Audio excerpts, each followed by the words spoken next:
What if silver became illegal? Good evening, folks, and welcome back to another episode of Silver Dad Knows. Remember, always live with no edits.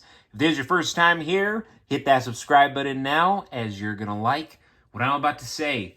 So yes, as we all know, this is a silver channel, but I am presenting to you right here another valuable piece of God's money. Gold. And this is actually a 2014 Australian gold kangaroo. If you have the money to purchase these, purchase them. And I mean purchase them. These are absolute no-brainers when it comes to stacking gold. And I'm actually going to get into why that is. But the Australian Gold Kangaroo is a renowned gold bullion coin series produced by the Perth Mint. How many of us love the Perth Mint? This belongs to the Perth. First introduced in 1987, it has become one of the Mint's most iconic offerings. Each year, the reverse, which you're looking at right now, features a unique depiction of a kangaroo, one of Australia's most recognizable symbols. This annual design change adds to the series' appeal among collectors. And then we go back to the obverse, very, very clean, showcasing Queen Elizabeth II, along with the coin's face value, gold weight, and purity. I mean, my goodness, majestic. Majestic. These coins are available in multiple sizes, ranging from 1/20th of an ounce to 1 kilogram, catering to both investors and collectors. Struck in 0.9999 fine gold, they boast 99.99% purity, making them highly sought after.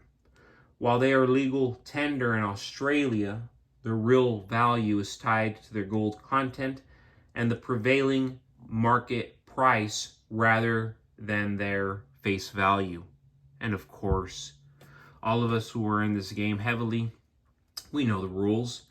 Currently on Money Metals, 2014 gold kangaroos are listed as low as $2,950, $2,900 with free shipping, making them an attractive option for those looking to invest in high purity gold.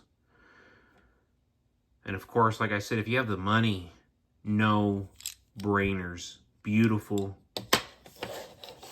beautiful pieces right there.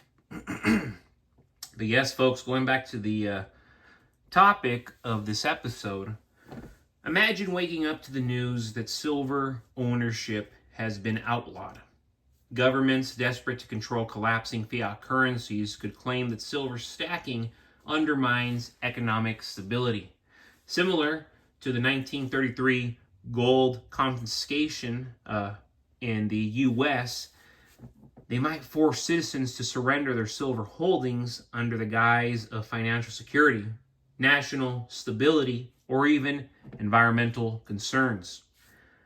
But what would such a scenario look like, and how would it impact stackers, markets, and global power dynamics? Key questions. Silver prices would likely skyrocket, at least on the black market.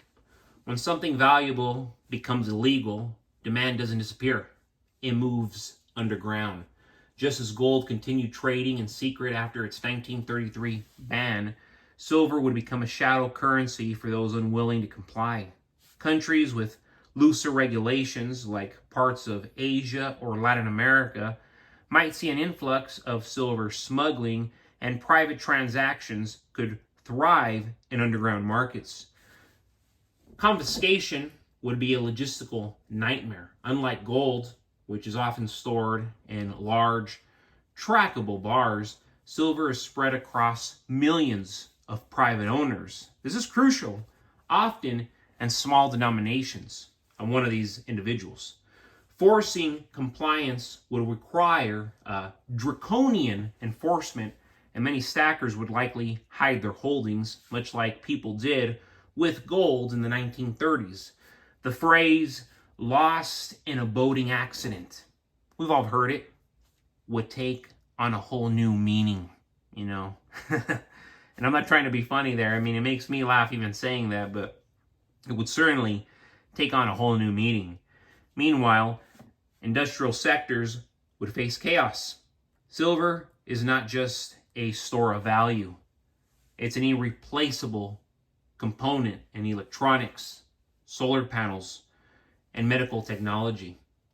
Banning private ownership would create massive supply chain disruptions, pushing corporations to lobby against the law or find ways to secure silver through back channels. On a geopolitical level, nations that continue to stockpile silver, like China and India, would gain an even greater strategic advantage. If Western governments outlawed silver, they'd only be accelerating the shift of economic power to BRICS nations, which already prioritize precious metals over fiat dependence. Ultimately, an outright ban on silver would fuel distrust in the financial system, push more people toward decentralized assets like Bitcoin, and strengthen the case for alternative economic structure. While confiscation is unlikely today, history shows that when governments get desperate, which we're seeing right now, they target real money.